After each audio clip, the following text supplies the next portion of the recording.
Sam Darnold is amazing. The Browns with yet another disaster. The Cowboys are getting dismantled. It is time for Watch DA Live. Your football Sunday has dwindled down to this. Just a bunch of busted bets and broken fantasy dreams.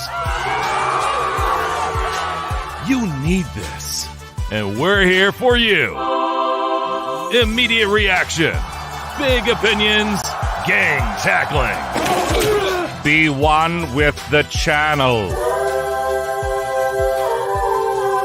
It's DA Sunday Pig Pie. Oink, oink, suckers.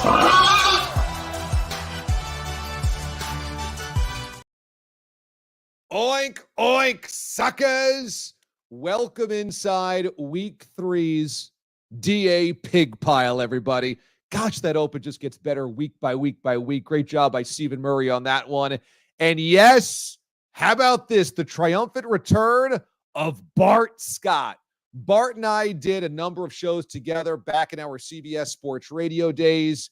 I became really close to Bart. Bart, in fact, came to my wedding, which is a pretty amazing thing. And I'm so glad to have him back with me. He went to ESPN Radio. I ended up at Sirius XM. We have not been on the air together in years. And so I am so excited about tonight. He's scheduled to join us coming up after Cowboys and Ravens goes final. So I'm super fired up. Hopefully you guys are as well. We have your Little Mo laugh of the day. We've got a new segment called Toastmasters and much, much more. Plus a giveaway as well. Last dive bar, last week of A's games in the Bay Area. And so make sure you get those comments flowing. Ada will post up, publish the best of on the screen, and he'll pick the best of to win some last dive bar swag. Let's get going with your Furious Five. We start off the Furious Five with a little Fitz Magic, which is the best fits of this NFL weekend. So check out how cool some of these pregame outfits looked earlier today. This is Pittsburgh's Alex Highsmith, who is rocking, as you can see, a Bobby Boucher jersey. How awesome. Bobby Boucher jersey from the Waterboy. You know, Adam Sandler is currently filming the new Happy Gilmore, so this seems very appropriate.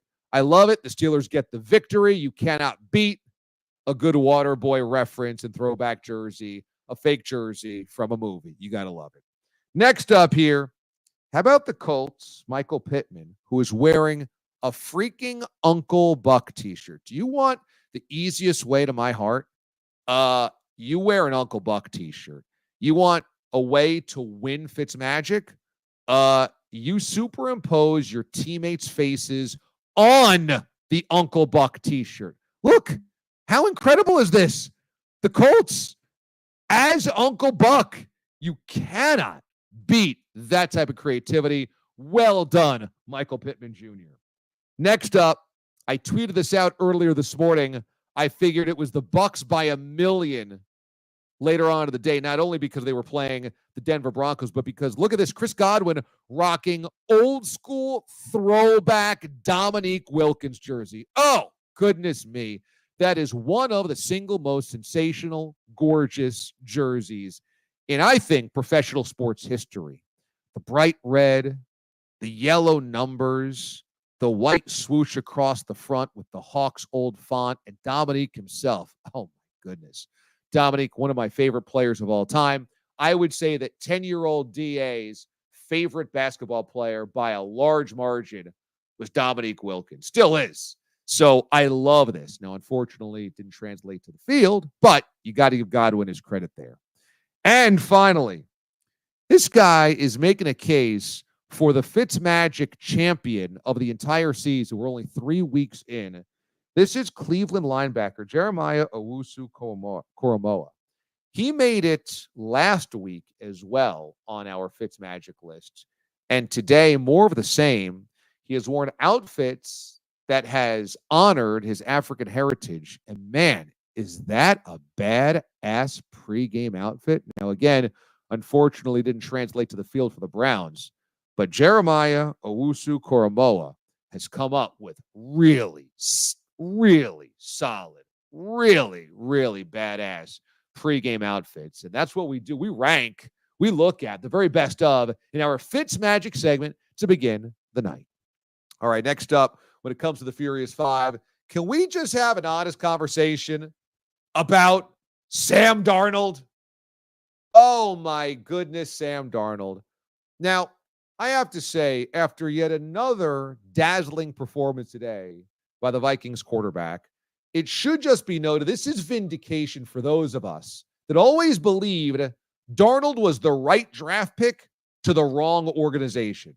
When he was selected back in 2018, I loved Darnold coming out of college. I know he was young coming out of USC, but I thought he had a steadying presence. I thought he had a really good skill set, and I felt like his talents would really translate to the next level and potentially get the Jets on the right track. We had him in studio right before the draft, and everybody in the building, specifically the guys in my show and myself, were so impressed by how he comported himself. Sam Darnold just seemed like a guy that you could trust with an organization in his hands. And then we know what ended up happening. It was the last year of Todd Bowles, then the first year of Adam Gase, then the doomed second season of Adam Gase, and then off with the Jets, over to the Panthers, 2 failed seasons there until he was backing up in San Francisco, and then finally gets over to Minnesota, and he seemed to be just keeping the job warm until J.J. McCarthy was ready. And he has completely blown up the trajectory of how we talk about Sam Darnold. And I just couldn't be happier for the guy. Because what the success with the Vikings is proving is that it wasn't Sam Darnold. It was the dysfunction of 2 of the worst organizations in football, the Jets and the Panthers. And specifically, the time in which he got to the Jets. Again, end of Bowles, beginning of Adam Gase. How would you do if you were a quarterback and your maybe 2 most important seasons of your career are in the hands of a flailing, crazy-eyed, bug-eyed Adam Gase? I mean, let's think about it. Then, to rehab your career, you go to Carolina, which, as we see, has just been spinning its wheels for a long time. He's under the tutelage now of a smart offensive guy in Kevin O'Connell. He's got weapons. Justin Jefferson is one of, if not the best wide receiver in football. He's got a scheme. He's got a solid organization. He's got a great home field advantage. Today, they were so loud. Vikings fans really stepped up. But also, he's got a defense.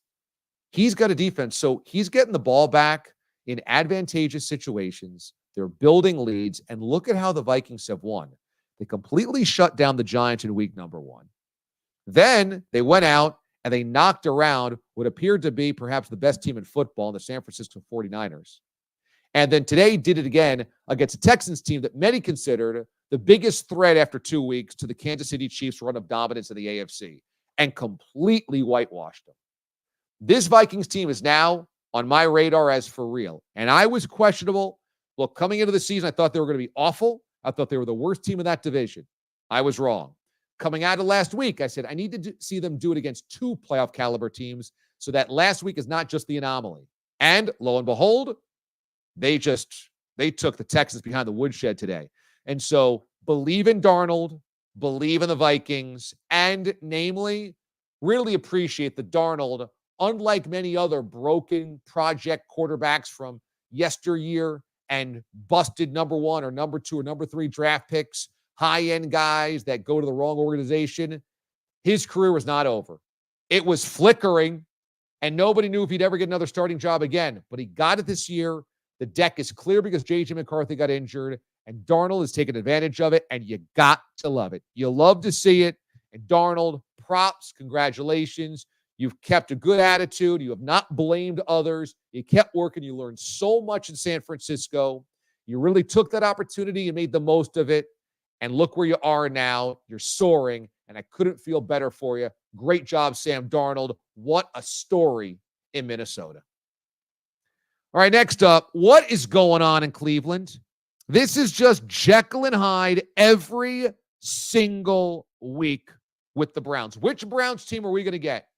The one that got picked apart by the Dallas Cowboys, last week, whose defense showed up and played really well against the Jaguars, shut down Jacksonville, or today, in which they let the winless New York Giants come into town and get a victory. And Daniel Jones throwing touchdowns. And they couldn't cover Malik Neighbors. And they get up early with the fumble on the kickoff return to open up the game, 7-0. You've got your foot on the throat of the Giants, who seem to be already at this point in the season wondering about next year. Brian Daboll getting frisky at press conferences. And as Dennis Green would say, the late Dennis Green, you let him off the hook. Oh, my God. Oh. May I ask this? What have Browns fans done to deserve this? What? Don't give me Deshaun Watson. Okay, some of them defended Deshaun Watson, but they didn't necessarily demand Deshaun Watson. Don't tell me that they've got some type of awful karma because something that they did. They are inheriting pain every week, every year, every decade. This was supposed to be a season where, as we know, coming off of last season, Deshaun Watson's finally healthy, great defense, elite talent at just about every level. Stefanski proves what a great coach he is last year with Joe Flacco in the pinch. They get all the way to the playoffs, and now they're finally healthy and ready to go after a full off season. And what? What can you believe in this team? If the Browns were to be taken seriously today, they absolutely had to put the nail in the Giants' coffin. You're at home. The Giants are flailing. The offense last week lost a game because their kicker got injured. They lost a game to Washington because Washington kicked 7 field goals. This is a Giants team that is just waiting for you to rip them apart because they're already coming apart at the seams, and yet you're the one now that's got really big question marks. Waiting for Deshaun Watson to become something that he's not feels like a fool's errand. That this year is going to have to be kind of a slug it out type of season for the Browns. But you know what can't happen? You can't let Daniel Jones come into your house and get a win. That cannot happen. Shame on the Browns. Shame on Stefanski, even though I love the guy. I think he's a really good coach. Today was not the day to let the Giants feel confident. Today was not the day. And I'd like to tell you, Browns fans, because I know we got a bunch of them that love the show. I'd love to tell you the Browns will figure this thing out. They've got the talent. They're going to figure out how to put it all together. But this first 3 weeks really reminds you have no idea what you're going to get week to week from the Browns except for mediocre quarterback play. That's the only thing you can count on. Everything else is a complete crapshoot every single week. How do you live like this? Browns fans, how do you do it? How have you survived this many years like this? More of the same in Cleveland. Oi. Next up, Green Bay Packers. Can I just tell you how great I feel for Malik Willis? Can I tell you how much respect I have for Matt LaFleur? This is a Packer season that began on a Friday night in Brazil, and it looked dead in the water. Did it not? It looked dead in the water. Not only did the Eagles put up all those points, but at the end of the game, you end up having Jordan Love crumple to the turf on a soccer field in Brazil, and you're going, my goodness, is the season already over? Now, I want to just remind you, my Super Bowl prediction was Bengals and Packers to the Super Bowl, okay? And after week number 1, we had Jordan Love go down, the Packers lose that game, and the Bengals lose to the Patriots. So at the moment, it felt very, very loserville-y. Now here we are, and the Packers have won back-to-back games without Jordan Love. And today they go down to a hot, steamy Nashville. There's cheeseheads in the crowd going crazy. And you know, Malik Willis stepped up and had a really nice game. They put up 30 points. They managed it well. And who was the mistake-prone young quarterback? It was Will Levis and not Malik Willis. And remember, Malik Willis was a Titan, And remember, he was traded to the Packers in August. He's only been part of the franchise for a couple of weeks. He's been basically a Packer for a month. And he's already won 2 games, okay? And 2 crucial games to keep them afloat when Love is out. My guess is Love comes back next week because he was already practicing limited earlier this week, and he was a scratch for today's game. But my guess is that Malik Willis just got the Packers back to Jordan Love with 2 wins in 2 games. I just love it. And Willis, it sounds cliche, but Malik Willis had such a smart quote when he said, I knew the chance might never come, but if it did, I had to be ready. And he just grinded in Tennessee, learning as much as he could, staying ready, staying humble, then gets traded to the Packers and obviously get traded to Green Bay. And you figure, well, I'm never starting because Jordan Love just got paid and he's the future of the franchise of the present. And here you are thrust into it after week number 1, and to handle it this way, what chef's kiss for Malik Willis. Secondly, there is no doubt in my mind Matt LaFleur is one of the best coaches in football, and I don't think he's ever gotten the credit because the best teams he had were the ones with Aaron Rodgers, and Rodgers seemingly was always sniping with decision-making, the roster decisions, game planning, motivation. Him and LaFleur, just like him and every other coach, have always been little tense. And they had playoff flameouts. The playoff flameout against the 49ers, the playoff flameout against the Tampa Bay Buccaneers, week 17 or week 18 against the Lions a couple of years ago. There were some ugly moments and some big situations. And I just think LaFleur kept getting overlooked because the end of the season always came up short. And yet here we are, and LaFleur last season with Jordan Love, without Aaron Rodgers, year number 1, ends up getting that amazing victory in the playoffs in Dallas, where Love just caught fire and they were completely out coaching and coaching circles around Mike McCarthy and the Cowboys, and then get to a divisional round, compete well, and then come into this year, and he's got to do it with a backup quarterback. Man, LaFleur has been fantastic. I think also the new defensive coordinator for the Packers has been very good the last 2 weeks as well. I think you're seeing a unit kind of come together. I think you're seeing both sides of the football play together well. And I got a lot of respect for the Packers. Big-time victories the last 2 weeks. Look, the Titans might be terrible, but still, you're just trying to stack wins before you get Love back and stay afloat, and they did. And today was not really much of a game. You went on the road with a backup QB, and it wasn't much of a game for a guy that's been with the franchise for a month. Well done for the Pack. How about those Rams?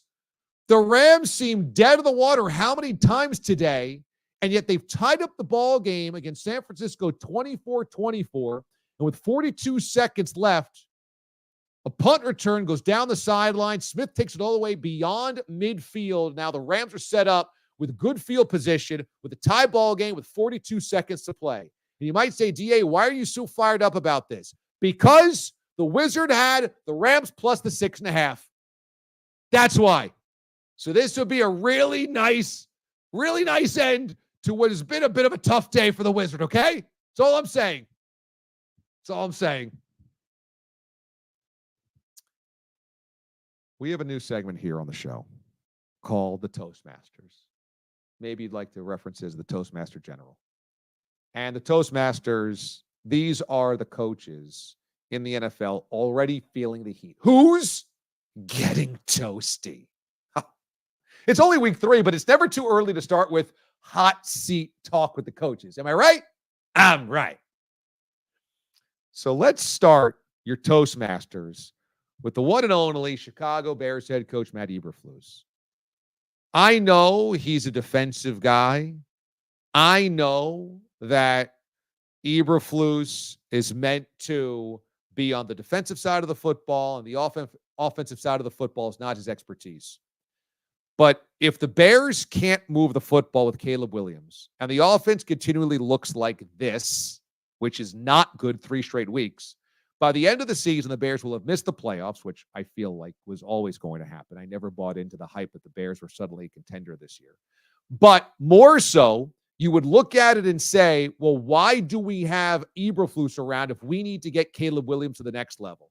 If we are trying to put all of our eggs in the basket of Williams, it doesn't make any sense to have a defensive-oriented coach because Williams he's just not developing as fast as we need him to be. So I'm going to say right now, Matt Eberflus at 1-2, politely toasted, just very politely toasted, a little golden brown in there, okay?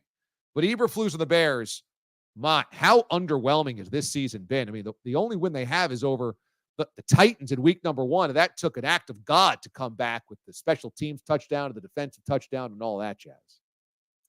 Next up, I like him. He went to the playoffs last year. He's been, I think, a 2-time NFL head coach of the year, but that is Kevin Stefanski. Things are getting a little crispy over there in Cleveland because this is a guy who obviously has had some really bright moments, but this is a Brown season that is not going to go well for anybody in Cleveland, specifically Stefanski, if they just keep looking this shoddy. But every week, especially the quarterback, like I said, looks much of the same. And that's not a good thing. At some point, Stefanski is going to be demanded to make sure Deshaun does something or put somebody in there that can do something, because Browns fans have too many expectations for this season to be where they are right now, to look the way that they have right now. And so at the moment, while I don't think Stefanski's in risk of losing his job anytime soon, I don't think he's on the hot seat yet, I do think that the pressure on Stefanski is going to continue to build until that offense gets out of its own way, and it still hasn't been able to do that so far this season. Finally, who's really crispy? Well, we're going to say it's Mike McCarthy, although there appears to be a bit of a comeback going on in Big D.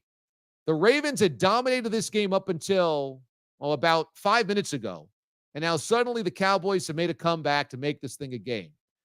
If the Cowboys do lose tonight, then you've got a 1-2 Cowboys squad, and of course, the idea always in Big D is it's not if, but when, with McCarthy getting the zig. It's not if, but when. We'll wait to see how this thing unfolds tonight. But the way that it was looking at about halftime, I was getting texts from buddies of mine, is McCarthy going to survive the year? Is he going to survive? At the moment, they're only down 3 with about 3 minutes to play, 28-25. A nice little late surge right now by the Cowboys. At the moment, with about 5 seconds to play, the Rams are lining up for what would be a game-winning field goal from 37 yards away. This would be a pretty epic comeback for the Rams, who've been down to the game right from the outset, and it is good. Right down the pike for the Rams. Field goal from 37 is good by Cardi. And so the Rams take a 3-point lead with maybe a second or two to play. They'll probably squib kick this thing or whatever it's going to be, and hopefully get a kneel down or get a knockdown, I should say, and win this game 27-24.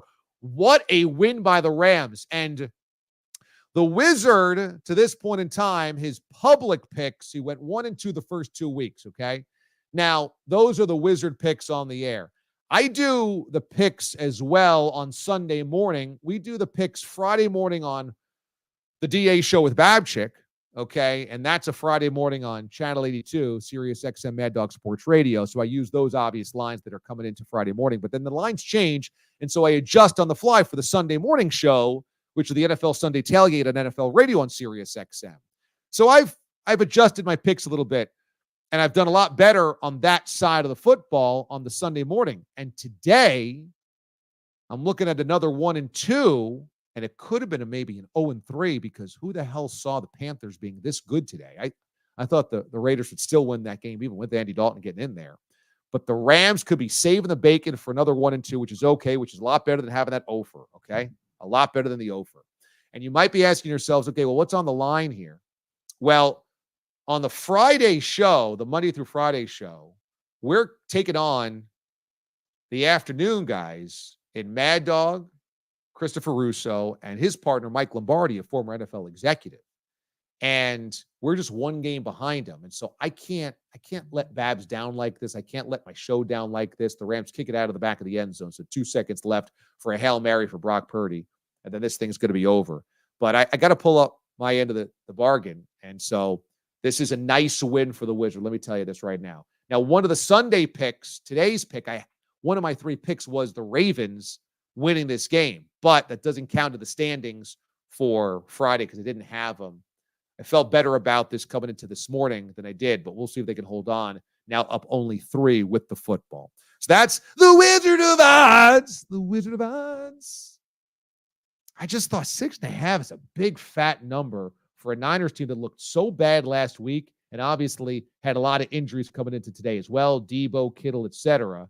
And they jumped out early. They had a 2-touchdown lead. Now they're trying to the old razzle-dazzle Cal Stanford play. A lot of throwbacks and pitches and laterals, but this thing's ultimately going to end in the middle of the field, and that's going to be it as the Rams are going to hold on to a 27-24 win in comeback fashion at SoFi Stadium. A lot of Niners fans in that building. Niners fans all over California, obviously. LA was without football for how many decades? Niners fans populated all over the Southern California area. So they come loud and they come proud at SoFi in LA, but the Rams get a big comeback victory, and Sean McVay fired up. Wizard of Odds fired up. Wallace writes, and I can't wait to hear Mike and the OC call into all the shows on Sirius XM about the Rams win. Yeah, well, condolences goes to Mike and the OC. Our running joke on the show is that every time another former athlete or coach passes, you got to give your condolences to Mike and the OC. Very funny. So sorry, Mike. I know you didn't know him personally, but. All right, so we're going to wait until Ravens and Cowboys goes final. And then I think at that point in time is when Bart's going to join us. Bart Scott scheduled to drop on by. Let me say this about the Panthers.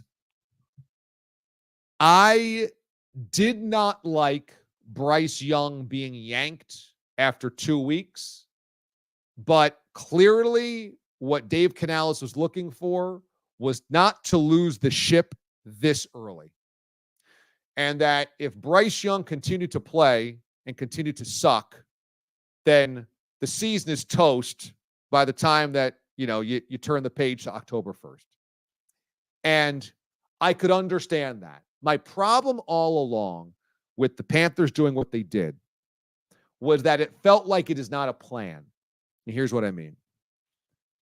You moved up for Bryce Young last year.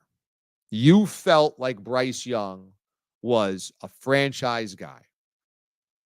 Obviously, it didn't work out last year with Frank Reich. You make a coaching change, and you bring in Dave Canales. At that point in time, when Canales gets together with the GM, with the front office, with the owner, whatever it is, the plan has got to be one of 2 things. Either A, look, we're throwing out last year. It doesn't even count. Old regime, whatever happened with Bryce Young, it's fine. He starts fresh with me. He starts fresh with this new organization or this new regime. And week 1, we just forget about all the mistakes of last year. Now we're going to ride him. And we're going to let him develop and make mistakes. And we might lose a lot of games, but that's okay because he's going to get his plays and he's going to get his reps. Or B, you go, we're not starting the season with Bryce Young. He's not ready. We don't want to embarrass the kid by yanking him. And so let's start Andy Dalton early. And then sometime during the season is when we will then indoctrinate him into the offense and give him that runway to learn the offense, watch how a veteran approaches things, and then kind of give him a reboot, a restart. This was neither of those. This was, we're going to take into account what happened last year. And if he doesn't progress early, we're making a change. And I don't like that. I don't like that because it humiliates Bryce Young and it makes him a loser within that locker room very early in his career. So now I don't think they got to get rid of him. I don't think they have to trade him, but it really, it subverts his growth on a trajectory that I think would be healthy.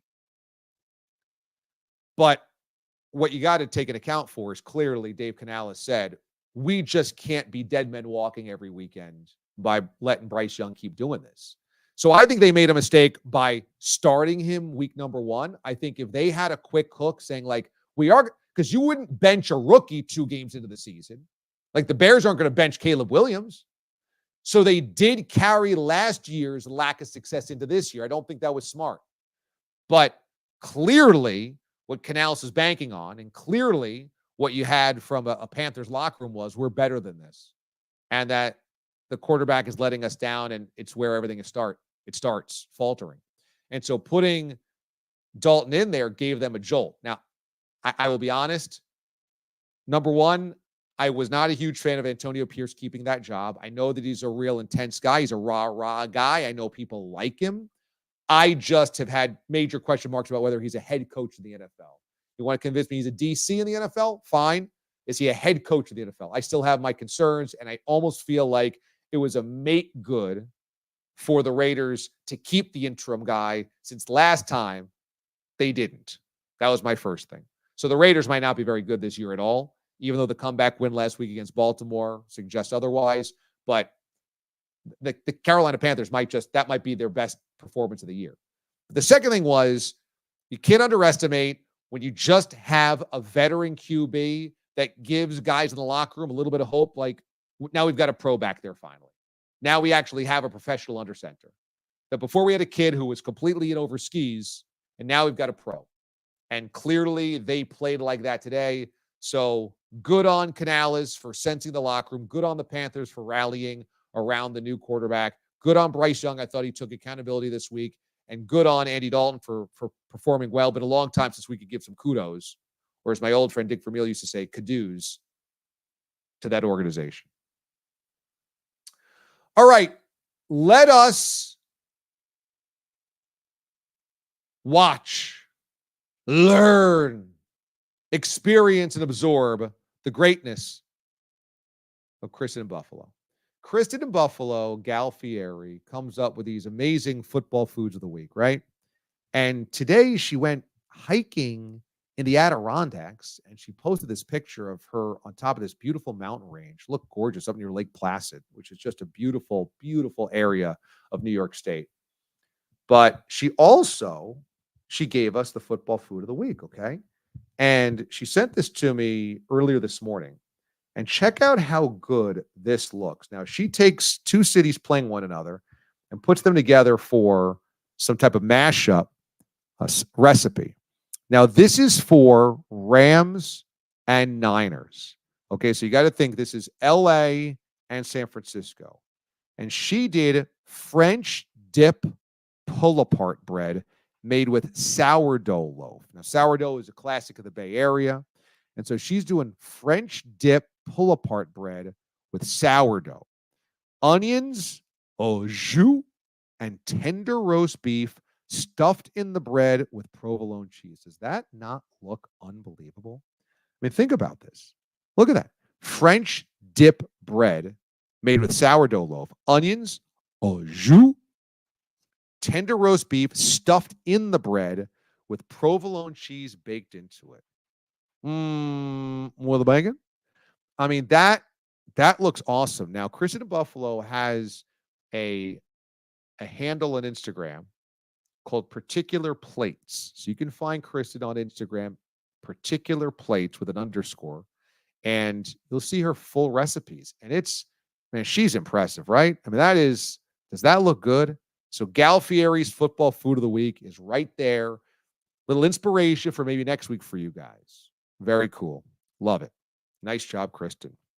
And where does the salt go? Okay. I want to do a quick little nod to one of our favorite unnamed sources around here. He who shall not be named, the one and only Robbie Rosenhaus, who is a songbird of a new generation and gave us this rendition of the WKRP in Cincinnati theme song and wove it into my new digs at SiriusXM, which are not so new anymore. We're coming up on a year in about a week and a half or so. Early October is when I got there last year. And so let's cue that songbird to bring us in to the second half of tonight's show.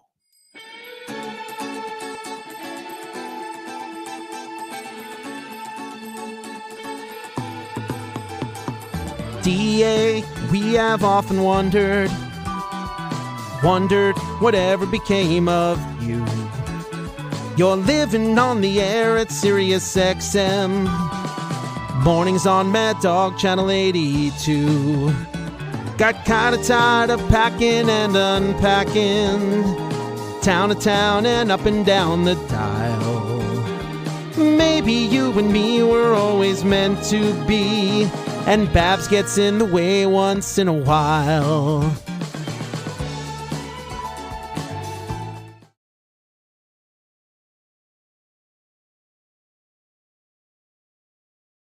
Let me just give a little shout out to my employer, SiriusXM. Trying not to be a corporate shill here, but I stumbled upon a new radio channel, new music channel on SiriusXM.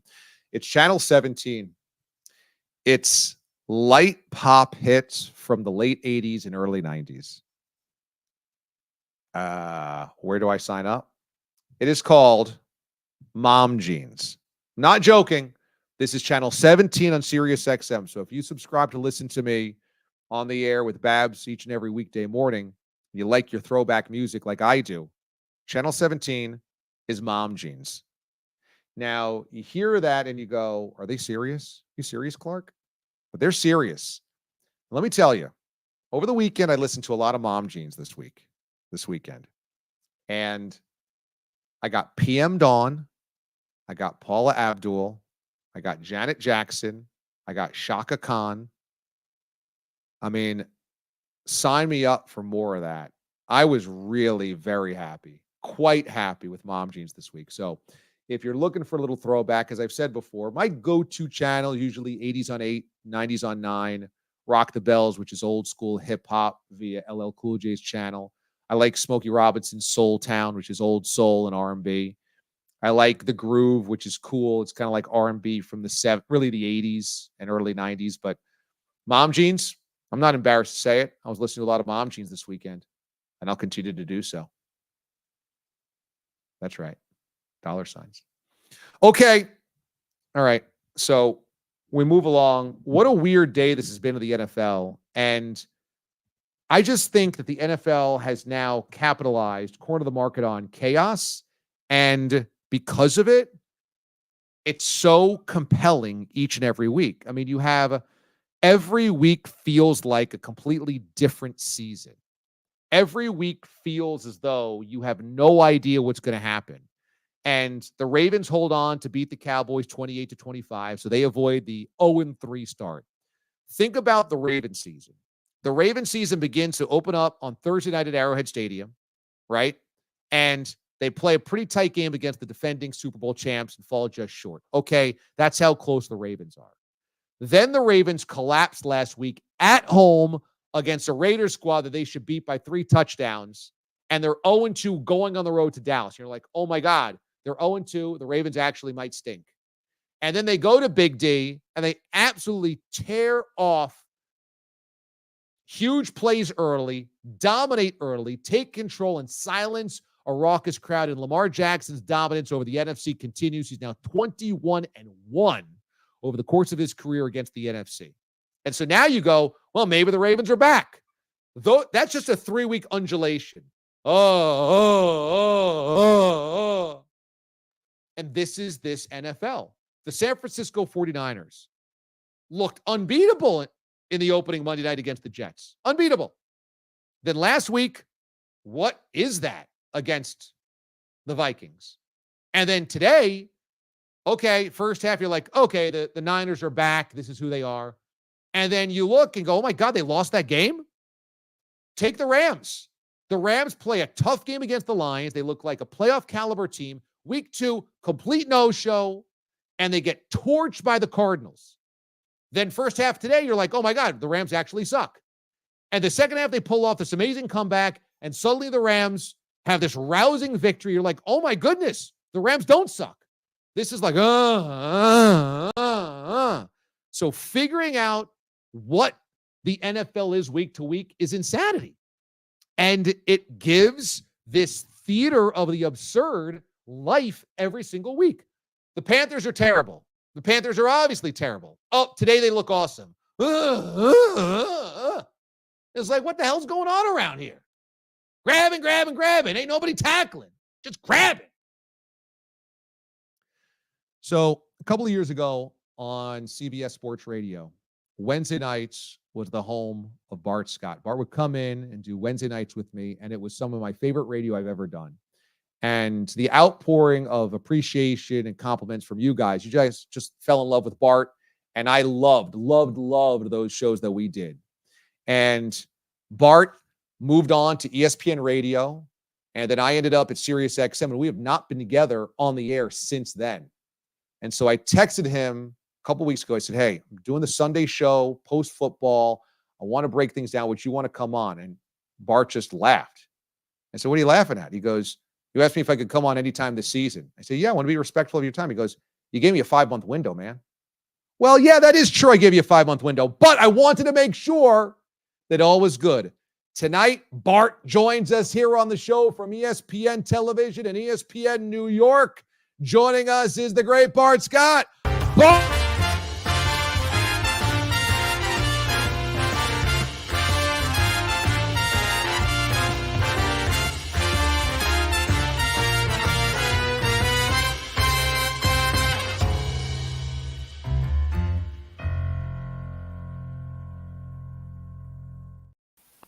Brody, how you feeling? Man, Tanner, you can see me? You can hear me? Yeah, I can see you. I can hear you. You look good, man. And dig you with the fancy stuff, man. Got like graphics and stuff like that, man. Hey, we're trying to go big. I gotta have mama whip you up some banana pudding or something. I ain't know, man. Yeah. I got bed hair, man. I was laying down watching the game, man. You look good as always. Your mom's banana pudding is the best banana pudding I've ever had. Maybe the only banana pudding I've ever had. Let me see if I can fit myself inside the afro so I can look like that. Yeah, man. So what do you make of your Ravens, your former Ravens, where the first 2 weeks they're 0-2, they got to go to Big D today, and then they build this big lead and then almost give it away? What do we make of this? I mean, they were beating the brakes out of Dallas, man. And listen, I hate to blame anything on the rest, but come on, man. Stop it with the BS. Like, stop it. I don't know if Jerry hit the button or what went going on, but come on, man. Like the roughing the passer, then the illegal contact. Like, come on, man. Like, what are we doing?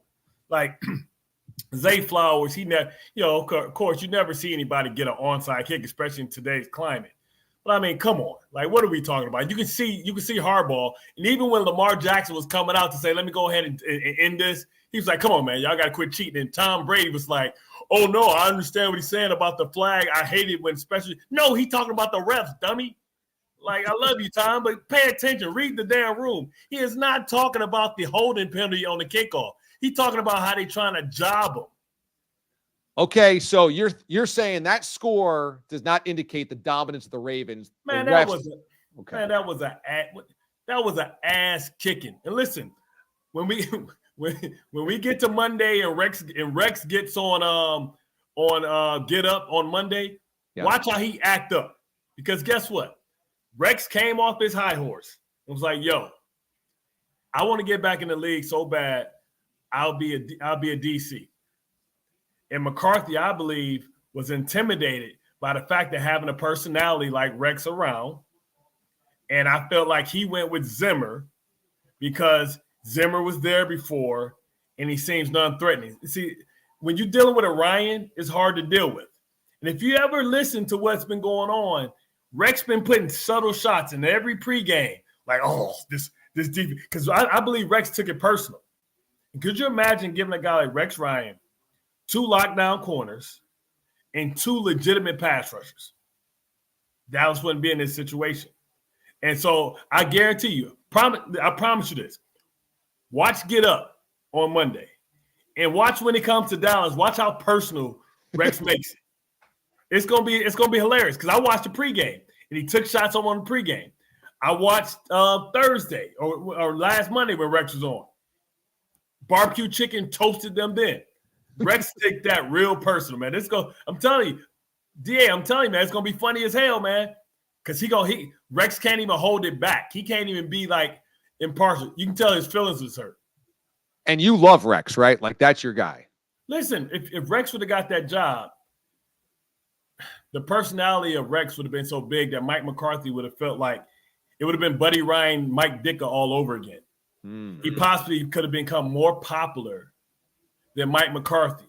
And then if they ever struggled or they fell short and the defense played well, then it would have been an easy thing for Rex to move right in. He only interviewed for one spot because that was the only spot that he would go to or even interview for to even want to be a defensive coordinator. It's going to be funny, man. What? Just watch. Everybody that's watching this show, watch Monday when they get to this game in particular. Watch how Waka Flocka, you're like, Rex, you're not even disguising your disdain and your hate. You know, like when you get hurt by like your girlfriend or something, and she break up with you or something, she cheated on you with your best friend. It's like he's hurt. Like my boy Rex is hurt deep, man. So you think McCarthy said no because he felt threatened by Rex Ryan, and that could end up ending Mike McCarthy's career, his coaching career. I mean, especially if they fall short. Now we saw Philadelphia this week, and we saw what Philadelphia was able to do. Saquon Barkley made up for what he did last week. I know it doesn't make up for it. And at the end of the day, Vic Fangio has to take some accountability for the fact that they couldn't get guys stopped because even when Saquon Barkley dropped the ball, they still had an opportunity to stop them on defense. But today they went against arguably a better offense, a hotter offense, 91 points, hadn't not scored on 15 straight possessions they had scored. And I thought, Vic Fangio had a tremendous plan. And the plan was what we always played against. Whenever a defense that I played with, whether it was Kubiak or it was a Mike Shanahan or Kyle Shanahan-based offense, we never lost to it because what we did is we covered all the linemen up. So we always went five defensive linemen, and we didn't care about getting cut off. Even if the guy tried to zone blocks, we would get knock them back, and we would set edges because when they turn sideways and try to cut you off, which that's what the play action comes off. It comes off of that boot action going this way, right? So when you run it that way at that angle, DA, you can't push me vertically. So if I fire off, even if you cut me off, I can push you back. And if I get that kills the zone running game because there's no cutback and you can't go forward. So today when you watch Philadelphia, they just got into those four eyes and they got outside leverage. They moved up to like a 5-3-4 type of defense. You saw Jalen Carter and you saw the defensive ends, which was basically converted outside linebackers, set the edges from inside and outside. And the Saints couldn't deal with it. So, when you talk about, where the Eagles are 2-1, right? They beat two teams that were pretty good. We think that with Jordan Love that the Green Bay Packers are good.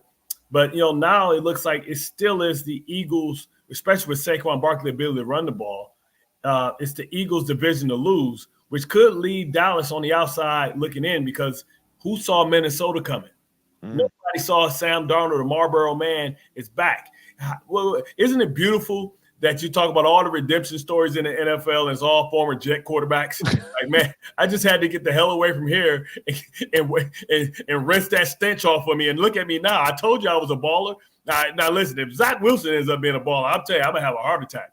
I'm going to be called up to Elizabeth, this is the big one. I can't believe it. They turned JetBlue baby into a player. They turned the JetBlue player into. Now listen, it's just week year one of him, so it's still a lot of stench to get off of him. You know what I mean? So let's see if Sean Payton can get the stench off of him in the future. But Geno Smith again, had a monster day today. So former Jet players that people had given up on said they couldn't play. You're right. They couldn't play here, but they didn't mean they couldn't play. Well, that's a great point because Sam Darnold looked like he was never going to be a starter again after the Jets and the Panthers, and he's been lights out so far this year. So what do you think it was about him with the Jets? What went so wrong? Was it the Adam Gase thing? Was it the dysfunction of the organization? What happened in New York? I mean, I think, you have environments matter, right? We always talk about if you ever threw one of your little circus goldfish down the toilet and they end up in the ocean, they can grow because they're not constrained. And when those guys were here, they were constrained, right? They were constrained by the fact that you didn't have a good offensive line. I mean, we took a run at Le'Veon Bell and Chris Johnson. We've taken and so they couldn't build it, right? And so the infrastructure wasn't here. So now that they have infrastructure and they were able to take a step back, he was able to kind of learn, take a step back, learn a system. And it's the same system that he left when he was in San Francisco that now he finds himself in now, right, with Kevin O'Connell. So, I mean, the funny thing is and the crazy thing is We saw with Baker Mayfield too. Baker Mayfield went somewhere he didn't have the pressure. He became like the underdog, like he always thrived in. It's always a tough time when an underdog becomes like a favorite. They don't know how to live in that world, right? So now he went back and he was an underdog. He went out to the Rams. He knew he wasn't there for a long time, and look at him, like he can play quarterback all of a sudden. The crazy thing is Sam Darnold probably would be the best replacement for Tua Tagovailoa. When you look at the fact that eventually, if whether Tua plays again, we're talking about one big hit. That wasn't even a hard hit. One hit, and I don't know if the NFL would clear Tua after this. But you talk about a guy who's performing well in this system. Sam Darnold's performing well in this system. Sam Darnold's a guy that I don't know if you have to pay the insurance money for Sam Darnold, for Tua Tagovailoa, or how you work that contract out where he get his guarantees. But a guy like Sam Darnold is just looking for a spot. He's looking for a happy space because we know J.J. McCarthy is the future in Minnesota. So this is an audition for him. So I can see Sam Darnold being the hottest free agent out there this year. But if I'm Sam Darnold, do you want to go to the Giants where it's a system that you don't know, but it's going to be a spot and it's New York? Do you want to go back to New York? Or do you want to go to a place that has an innovative play caller that has two great pass catchers and two runners that can hit their head on the goalpost at any time? So I see this happening before it even happens. I can see Sam Darnold as a starting quarterback within this division and being one of the young and potentially one of the top quarterbacks in this division in Miami next year. I don't know if the Jets see that, but I can see him easily because it's such a natural fit because he would know the verbiage, he would know the concepts, and he has the weapons and the coach. You can arguably say that maybe McDaniels is a more innovative mind than Kevin O'Connell. Ooh, okay. So you can put the dominoes in and see them falling to where Sam Darnold is the starting quarterback next year of the Miami Dolphins. That's what. Ain't that why you bring me on here? You don't bring me on here to talk about what happened. I'm trying to tell you the future, right? You don't tell me to come here so I can talk about all this. Now watch when all these other people start, they start hearing rumblings of what I just said. Watch they start picking up on a national thing. How many times have I said something and everybody else hear it and they act like they don't know where they heard it from? Happened all the time when you and I were together on CBS. Happened all of the time. So what do you think then happens? Project for me what happens in Cleveland with Deshaun Watson, because this is ugly. I mean, it's coyote ugly, but it wasn't his fault today. He hit the dude right between the numbers and they dropped the ball. That wasn't on him. Like he made the play. I just don't understand. Like it just seems like such a bad fit. There's no way that Deshaun Watson could be diminished this fast. It just wasn't in my opinion, a schematic fit for him.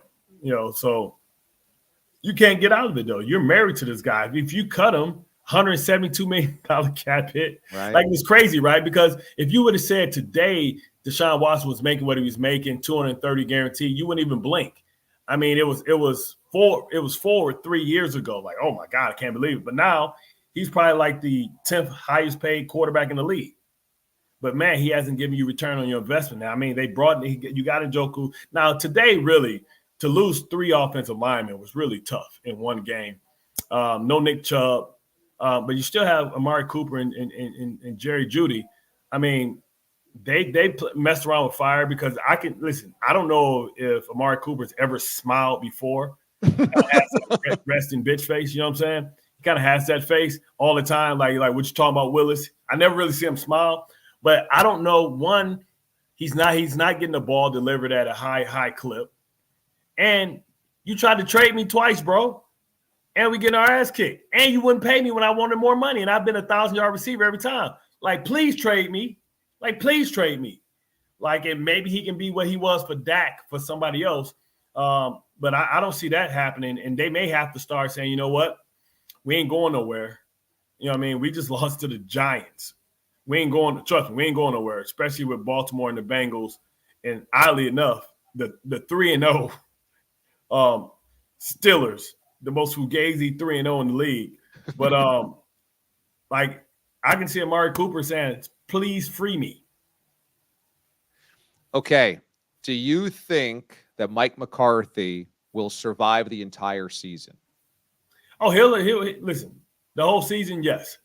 because this team is good enough from a talent standpoint that if they're winning and make you one-dimensional. The problem is when CeeDee Lamb fumbled the ball early in the game. When he fumbled the ball in the game, that was their way of being able to kind of, slow down the tide and make Baltimore be more balanced and still be able for them to be balanced as well, not become one-dimensional. But when he fumbled that gave the Ravens the ball, took momentum their way, took them out of scoring position. And I don't know what's going on with Tucker, man, but I'm starting to get concerned. I'm not accustomed to seeing him miss those type of kicks. A 46-yard kick. Yeah. I mean, he's missed like 3 this year, and he didn't finish last year good. So I don't know what's going on with him. Sometimes kickers go through this they're like closers in baseball.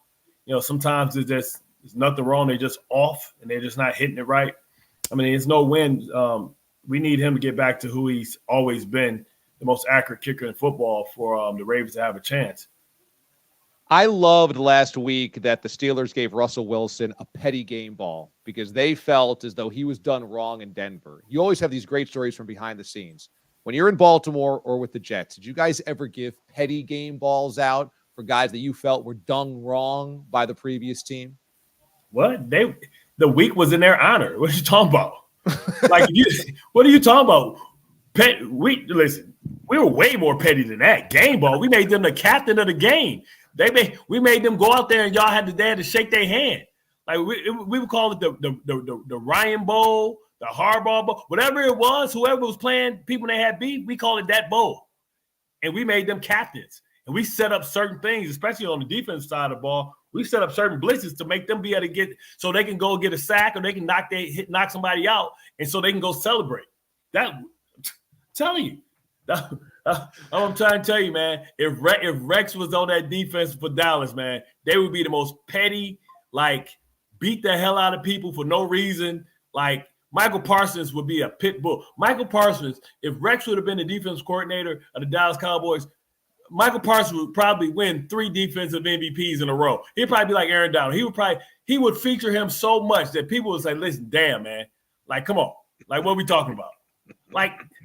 That's what I'm saying. What the hell is Zimmer doing, man? God. I don't know. I don't know. I mean, last week was embarrassing, but then the first half today was game is over at halftime, man. They ran for 300 yards, bro. Incredible. 300. And 5 times they didn't even block Michael Parsons. They just let him go. And he's like, well, he had the big ass Gazoo helmet on. Wait, who got the ball? What? They didn't even block him. He just froze. You don't do that to your best player. You never do that to your best player. Your best player is never in a position to read. Your best player is a attack hunt dog. Rex would have never put him in that damn position. Man, he would have been playing with his hair on fire. Did you ever see Terrell Suggs in a place where he had this look on him? Did you see Micah sitting? Did you see him sitting on the bench? He's just like, oh, what the? I don't know where they're coming from. What the? How many times you see Micah like this? Come on, man. It's not that damn hard, bro. So can you remember that making a player a captain? Just so you know, yeah. My picture isn't crooked, right? So this laptop, one side is broken, so it's sitting like this, the screen, and it got water spots on it because I had it in my book bag and my water leaked. So okay. The picture ain't crooked. I could try and make it. The picture ain't crooked. Okay, good to know. The computer's crooked. Okay, good to know. That's what the audience really was wondering about more than anything. Why is that picture crooked behind you? But I'll move out the way so they can see the look. That's a very nice phone. That's a great picture. Really reminds me of my mom. That's why I bought it. That's awesome. How much you spend on that? About $15,000. For real? Yeah, this is Romero Brito. Man, you got some cash. You're spending $15,000 on art? No, it's supposed to go. Okay, when you go to I got another one across from it that's like $50,000. But when you come to, I believe, LaGuardia, when you see that big ass apple there? Yeah. That's Romero Brito. So when you're in Miami and you see those things on the side of buildings of children and stuff? Yeah. That's Romero Brito. He's a Brazilian. Remember, they commissioned him when the World Cup was in Brazil to do all the artwork.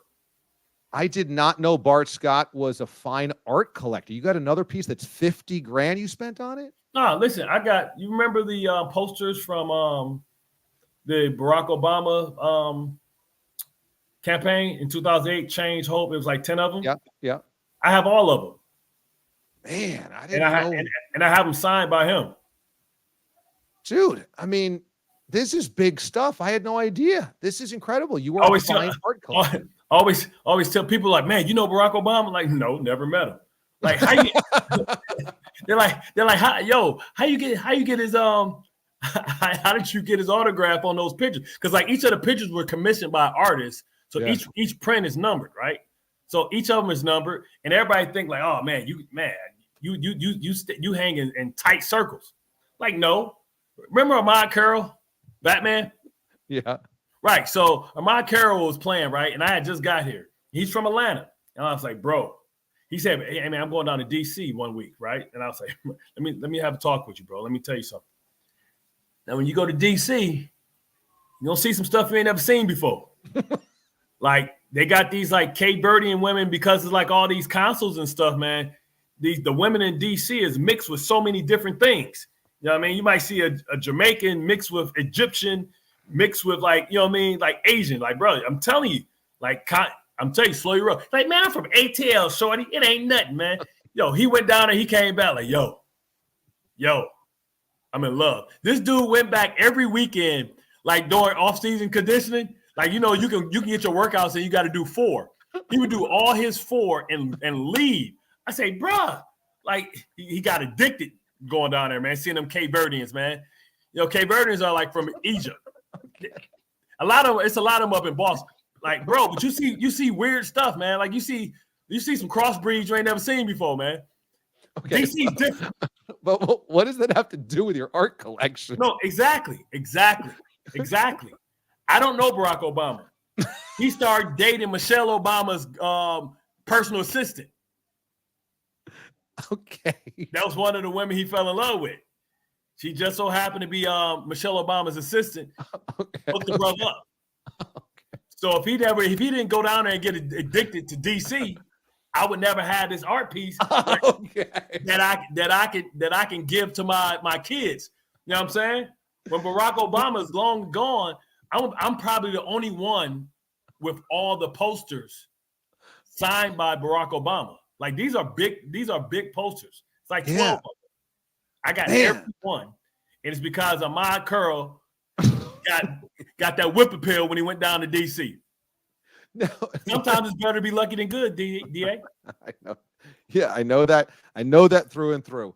Now, the question is, did you ever think growing up in the hood in Detroit, you would one day have the president of the United States autograph on a bunch of posters on your wall? No, not at all. But, you know, my wife liked to spend money, so she started donating to the campaign. So she went down there. She was with Michelle, too. You know, they ain't turning down nothing, but they call it now. If you got a little cheese on the taco, they'll let you in. Okay. Hey, speaking of cheese on the taco, guess what I'm going to send you for coming on? What's that? I'm going to send you a bottle of Santo tequila, and each bottle is autographed by Guy Fieri. This is Guy Fieri's signature Santo Blanco tequila, and our guests coming on, you specifically, going to get yourself a bottle of Santo Blanco tequila. Check you out, man. The circles you going with, man. You got all these sponsors. You got these people sending you stuff. You know what I'm saying? Because they know your stuff gonna go viral and hot. You know what I'm saying? It's hot.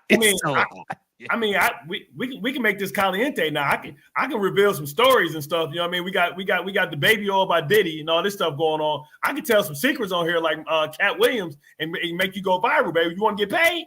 Yes, I do. I would like all of that. You were never at a Diddy party though, were you? Hell no. Oh, okay. I never go with no man that asks other men do they want to go shopping. I'd smack the hell out of Diddy asking me want to take me shop. I'm a grown ass man, dog. Smack the hell out of your ass. Talk about you want it. I would have slapped the activator out of his curl when he used to have the little wet set. Ask a grown ass man, can you want to go shopping? First of all, the thing is, you heard about the baby oil, right? Yeah, I sure did. He had a lot of that. First of all, we don't even know if first of all, they saying baby oil. That sounds like lube to me. I think you're right. And then did What? Hold on. What kind of show we on? Can I say what else they found? Yeah, it's YouTube. Oh, cool. Yeah. Did you hear they found 784 dildos? What in the what the hell? What happens when the batteries go down? Who replacing all those batteries? Did you hear about that? How many dildos they found? I didn't get the exact number, but I heard they found a lot of weird stuff. It was like 789. Like, what the heck? Who's responsible for stocking those? Yeah. Who's the one on Amazon that has to order 700 dildos? Right, and where they I'm trying to figure out, were they the suction cup ones? Were they body operated? Were they multiple different kinds? Like, what were they? Like, so you want to come on sometime and we'll just do story time with Bart? Yeah, man. Tell YouTube look, YouTube got bread, man. Let me tell you something. I had to pay for that ticket or whatever. Sunday NFL ticket. Yeah. No, but let me tell you though. This was crazy. Let me tell you why I bought the ticket. What is it? Game Pass, whatever the hell it is. Yeah. Okay, so the Jets played on Monday Night Football for their first game. So I was like, all right, so I ain't have to work. You know, I do Jets pre and post. Right. So I ain't have to work. So I was like, all right, I'm gonna watch football. I turned on the Giants first game. That shit was so boring. I said, man, I am going to bang my head through a damn wall. I said, I cannot sit here and watch this for 3.5 hours. I bought the ticket, man, just because I could. Listen, this is the crazy part. It's only like 3 Sundays. It's only 3, bro. It's only 3 Sundays in which I ain't even working.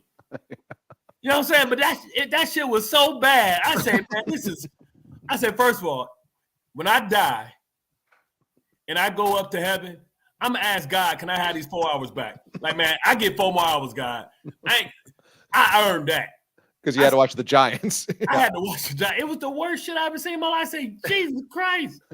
It was like what? It was like watching like the 1992 Knicks in the Spurs. Like, damn, I'd rather watch Princeton do the 4-corner offense than watch this bullshit. Man, I said, man, so YouTube, y'all owe me, because half the time I'm at SNY, I got all the games in front of me. Only 3 times this year I'm gonna have to utilize that. That was today, because they got a Thursday night game too, right, and they got another Monday night. So I bought the package $732. because Daniel Jones is so pathetic. Because for 3 weeks you didn't have to watch Daniel Jones. Well done. That's money well invested. It was better today. I can say it's better today. Neighbors look like he's gonna be a dude. Unfortunately, Daniel Jones won't be around to see it, because I think that Brian Daboll hates him. Oh, really? I mean, listen. Did you see Hard Knocks? Could it be more apparent that they just not that into you? Yeah. Wow. You think it's that strong that you think Daboll hates Daniel Jones? I don't think he hates him. You know, like, it's certain people that we can tolerate for a certain price. Now, if Daniel Jones was like Brock Purdy price, he might love him. But at $40 million, yeah. No, I'm good. He hates the price tag. Yeah, he hates that he stuck to him. Yeah, I mean, listen, Daniel Jones will be gone, and he'll be out there. But right now, Sam Darnold's going to be the number 1 guy out there on the market. So Danny Dimes is another one of these New York quarterbacks that we're going to see go somewhere else. And I think, he'll realize his potential. Bart, you've always been so good to me, man, and I appreciate you doing this with us tonight. Now you're contractually obliged to come on for story time with Bart. We'll make sure that YouTube bread is top dollar for you. Going to give you this bottle of Santo tequila to tie you over until then. If they put some cheese on a taco, baby, we can talk. You know what I'm saying? I don't turn down nothing but Macaulay. You know, listen, certain people that I rock with. And there's certain people that understand me and can pull the best out of me, and you've always been one of them. You know what I'm saying? It's you, Chris Carlin, and my current partner right now, Alan Hahn. Y'all have always you get me, because I can be a lot to handle. You know what I'm saying?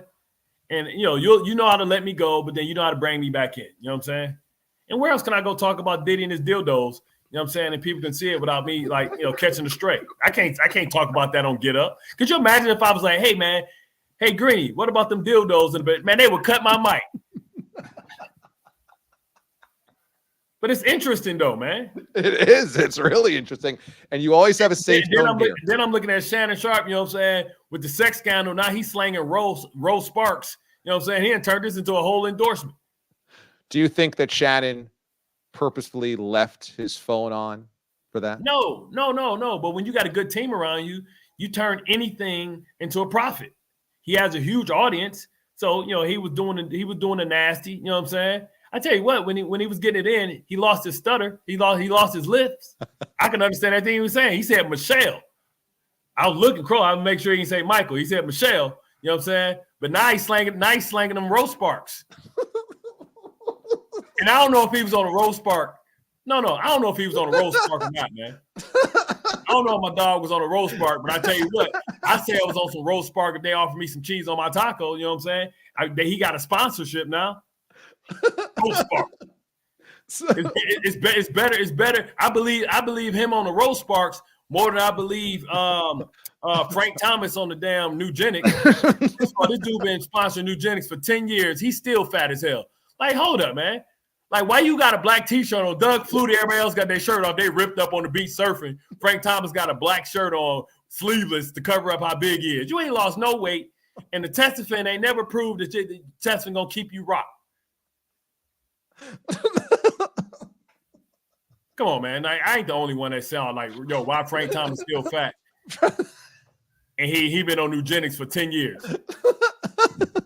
Doug Flutie, what's the other dude? He was a pitcher. He straight up like a Julian salad. You know what I'm saying? Frank Thomas, like, they got to give him with the wide shot, bro. It ain't never two people in the shot with him. And she'll like it too. Hey, man, you get that lap band, Frank. Okay. Well, on that note, I appreciate you joining us tonight, my man. Love you like a brother. Thanks so much for joining us, buddy. All love, son. All right, man. Bart Scott joining us. ESPN. Check him out on Get Up on ESPN, ESPN Radio New York, and Jets pre and post game as well. Frank Thomas has been on Nugenics for 10 years. Why is he still fat? I mean, come on. What are we doing here? Where else are you getting this? Where else are you getting this football breakdown? Man, we've had Golden Tate join us. We've had Nick Wright join us. We've had Bart Scott join us the first 3 weeks of the season right here on this channel. Subscribe to this channel right now if you haven't already. Please, if you're watching on our live YouTube stream on X, because we also push it to Twitter as well, /X, make sure you hit subscribe on YouTube. Make sure you go to the YouTube channel, subscribe. That way, when we go live, you get the notification, okay? That's on YouTube. Make sure you hit subscribe. That's all you got to do to say thanks for making me laugh tonight, DA. Thanks for bringing Bart Scott on and making me laugh. That was epic.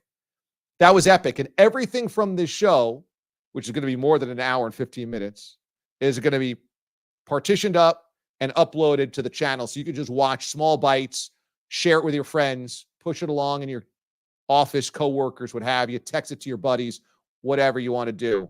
That's what subscribing to the channel and being part of Watch DA Live means to you. Amazing. And this is a good time to say, please tell your friends about this. There's no better endorsement than you telling your friends, your family, your coworkers, yo, what they're doing on Sunday nights on Watch DA is hysterical. You got to watch it. Check it out. Send you the link. Watch this channel. Subscribe. Whatever you do, just tell people about it because that's the best way to get the word out of what we're doing. This is a labor of love. We've been able to have some big wins already. Santo Tequila is one of our big wins because they saw it and they're like, you know what? This is really good. Last Dive Bar, one of our big wins. They're like, we know the listeners. We've seen the show. This is really good. But the momentum, it really comes from you guys telling your friends that you like this, that it's good, it's worth their time because there's so many options out there that, you see a million things on your phone. You don't know what to pick. But if somebody tells you, you should listen to this, you should watch this, you're well more inclined to do it. So please do that. Spread the word. We love doing it. I love being here. I love you guys. And thanks so much for supporting the show. All right. I don't know how we could possibly top that. So we will race through the last couple of segments of this show to get you out for Sunday Night Football tonight. Number one, Santo Blanco survivor standings, okay? So many of our Santo Blanco survivors got knocked out the first week because of the Patriots upset of the Bengals. And then week number 2, when the Raiders beat the Ravens. And so there's only a handful of you guys left here. But let's see the Santos Survivor Pool. The winner, last person standing, the survivor is going to get themselves one of these bottles of Santo Blanco tequila. There were 12 of you alive entering week 3. I mean, you guys, everybody got eliminated the first 2 weeks. Everybody. And today, oh no, 9 of the 12 have been eliminated. 6 people had the Buccaneers at home against the Broncos, and they got whitewashed. 2 of you guys had the Raiders at home against the Panthers, and 1 had the Saints. Oh no. Kristen in Buffalo is the only guaranteed survivor into week 4. That's unbelievable because Seattle won. But we have Carlos with a K and Aiden, the last remaining celebrities, both got eliminated. So we have, a handful. There's 3 people left. Unreal. 3 people. We have 2 Cincinnati Bengals picks on Monday Night Football. Imagine Cincy loses, and we crown Kristen in Buffalo the winner of all people. Kristen in Buffalo, Galfieri, who would have earned certainly this bottle of Blanco tequila because of her work making us the football food of the week. But it being wrapped up by week 3, that's how insane this football season has been. Speaking of, thanks to Santo Blanco, again, I can just tell you this. We've been working on this show since February. We've gone live every week since March. And I connected with them and I said, hey, I love your stuff. I know you guys got creative people over there. I think you'll like what we're doing with the show. They took one look at one of the episodes. They said, just tell us about your audience because they seem amazing. And I said, XYZ. They wanted a little demographic work. We looked at the analytics on YouTube, who's watching, how long they're watching, what have you. They're like, you know what? This makes a ton of sense. Let's do this. And as we've sent them the shows every week, they love it more and more. And they're like, this is so cool. Your listeners are awesome. The audience is engaged and active. They're funny. They're smart. They're into it. We love being partners with you guys. So even if you don't win this, you can always go to Santo Blanco online or santospirits.com and order yourself, if you're of age, of course, please drink responsibly, your own bottle for the football weekend. Speaking of, I want to show you my cocktail of the weekend using a little Santo Blanco today. Once again, it was outside. Beautiful Sunday here in the Northeast. Temperatures in the 70s.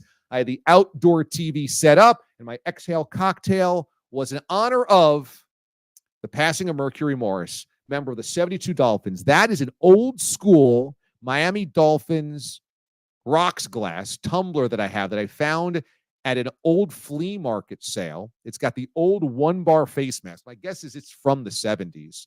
And I put Santo Blanco on ice, okay, just one big piece of ice, and that's a little cucumber that I put on there in honor of Miami, South Florida. Figure we can make it a little tropical, a little unique, a little flair for it. So in honor of the great Mercury Morris, there you go, Santo Blanco. That is my Exhale cocktail. This is my cucumber.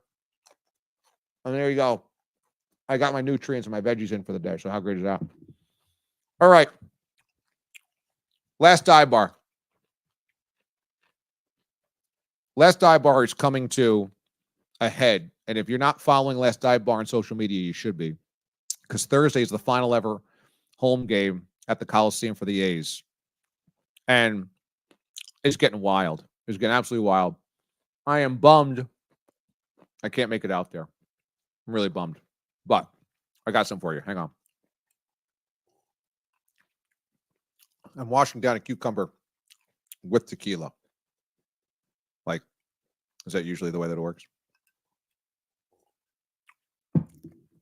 But look, like, I'm not even wincing. It's so smooth. So here's the bit.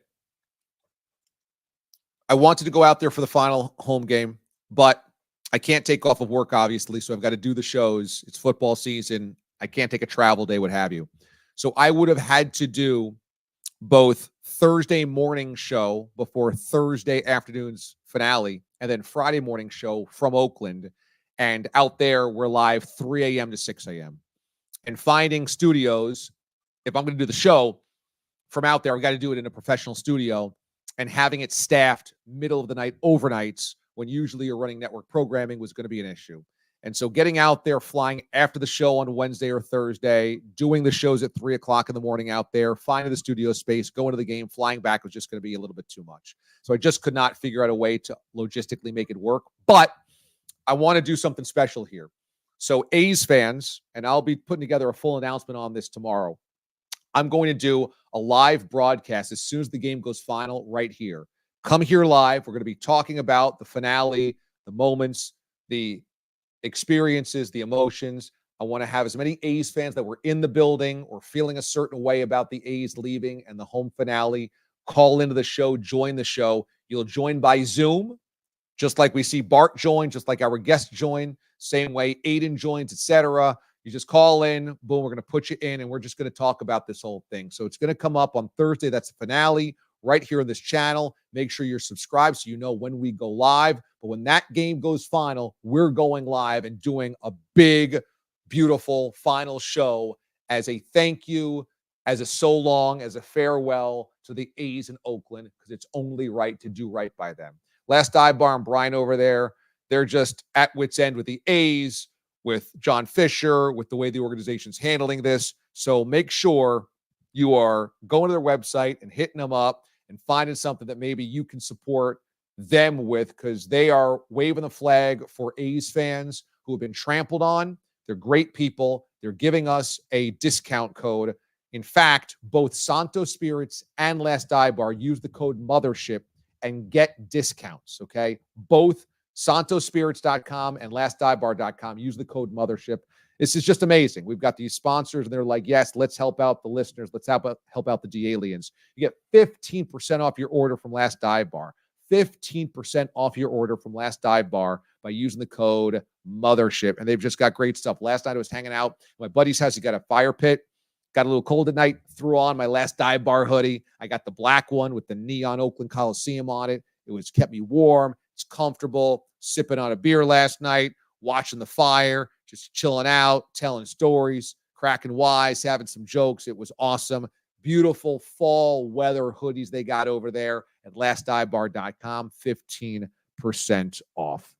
All right, now let's give away a little Last Dive Bar merch here. Best comment of the day, courtesy of Aiden, the Marquette Marvel, who's actually live at Marquette today because he was out there for a wedding of one of his Marquette college roommates. He was an usher in the wedding, which is obviously a very big deal. And I've been told that he was just asked to not F it up. Aiden, did you not F it up yesterday? Not only did we not F it up, we crushed it. Shout out to my buddy Brian, who we were co-ushers for. Yeah, the foremost shout out goes to Matt, who got married to Liv yesterday. They looked beautiful. And I'm slowly recovering. Not going to lie, I'm glad we do the show at 7 p.m. and not 7 a.m. on Sundays. But as you notice, the typical Marquette Marvel fit does not have the normal navy jacket. It has the gray jacket. This is a new addition for the Marquette wedding. And yeah, we had a great time up in Madison, Wisconsin, home of the Badgers. Even though I'm a Marquette fella, we had a great time up in Madison. So slowly recovering. That is awesome. All right. So who is our winner tonight for a little Last Dive Bar merch gift giveaway? Well, in the finale of Oakland Coliseum this week, our Last Dive Bar winner is Derek F., who wrote in, if my last name was Eberflus, I'd change it to Smith as soon as I could legally. Just toast Eberflus for even having that last name. So I think Toastmasters is off to a hot start. Very good, Derek. Congratulations. Very funny comment. You will get yourself a Last Dive Bar gear gift pack. If you have been a winner in recent weeks and you have not gotten your gift pack yet, just make sure we have your address. And if we do, we'll get that out. I promise. Last week was a little tough. Bourbon Bell was under the weather. She got real sick on Tuesday. It's kind of like a flu type thing, but she was in bed for the whole week. So we were kind of scrambling a little bit back at the homestead. So I didn't have time to get out to the mailbox and the post office rather and get the stuff sent out. But I got a couple of winners from the last 2 weeks. I promise I'm going to get it out this week because the Bourbon Bell is a tough chick. She recovered well, rebounded today, was 100%. She's running to the grocery store, taking care of AJ, cleaning the kitchen. She's cleaning the fridge. She's making me get rid of old food. I'm like, I could probably still eat this. She goes, no, you can't. I'm one of those guys that doesn't want to throw out the old food. I'm like, no, I can really eat this. She goes, that cheese is from 2.5 years ago. Get rid of it. But so she is lightning in a bottle. Gotta love it. Love her. And we are back to 100% on the Amendo homestead. So let's wrap up tonight with your Little Mo laugh of the day. And I mentioned the passing of Mercury Morris. You guys know I love the history of the game. Mercury is one of the most colorful characters in NFL history. He was part of this amazing backfield of the 70s Dolphins. Dolphins went to 3 consecutive Super Bowls. They lost in 71 to the Cowboys. They won in 72 undefeated, won again in 73 over the Vikings, and made it back to the AFC Championship game, I believe, in 74. Maybe they lost the divisional round Sea of Hands game. Yeah, Sea of Hands game was divisional round against the Raiders, but they were just amazing in that era. And it was Larry Zonka, Hall of Famer, Jim Kick, and then Mercury Morris. And Mercury was just as flamboyant and flashy as they could come. He was always a great quote. If you watch anything by NFL films on the 70s Dolphins, specifically 72, Mercury is always quoted.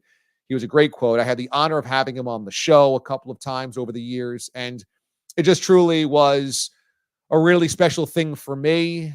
And knowing just how wonderful those teams were and knowing his story, he was at odds over contracts with Don Shula. He ended up in prison. He ended up, as unfortunately addicted to drugs. He cleaned himself up, came out the other side, helped mentor young men that did go to prison. I mean, he just was such a redemption story, and he just was so cool. He was great to everybody, and the 72 guys just loved him, adored him. And unfortunately, that's now more than 50 years ago. And so those guys, we're losing a few of them. Too many for my liking, and Mercury is the latest. He was 77 years old. And so I want to read to you a quote. Remember, the 72 Dolphins have always protected that perfect record and their place in history. And remember, the 07 Patriots were marching toward their own undefeated season. And there felt like there was kind of a natural rivalry brewing. Patriots, Dolphins never liked one another, AFC East rivals. But in 07, Don Shula was very anti the Patriots doing it because he felt that Belichick had cheated and that he was running up the score on opponents and that it was classless in doing so. And I thought this quote was very cool from the very colorful one and only Mercury Morris. So this was the quote when the Patriots were not at the Super Bowl yet, but they were looking at an undefeated season. Quote, "Don't call me when you're in my town. Call me when you're on my block. And when I see you next door, when you're moving in your furniture, that's when I know you're going to play for the championship. And if you win, I'll be dressed in a tuxedo and I'll be waiting with my bride." In other words, don't even bother me with this undefeated stuff until we get to the Super Bowl. And then let's see you win it. And then you'll be on my block and moving your furniture in. And that's when I'll be in my tuxedo greeting you with my beautiful bride. I love that imagery. It was like, hey, man, you're not even in my neighborhood yet. Okay, let's talk when you get to the Super Bowl. And as we all know, the Patriots lost the Super Bowl to the Giants that year. Feel like that would get a good laugh at a little Mo, our angel above, watching over us every week here on Watch DA Live. Right, that's good for us.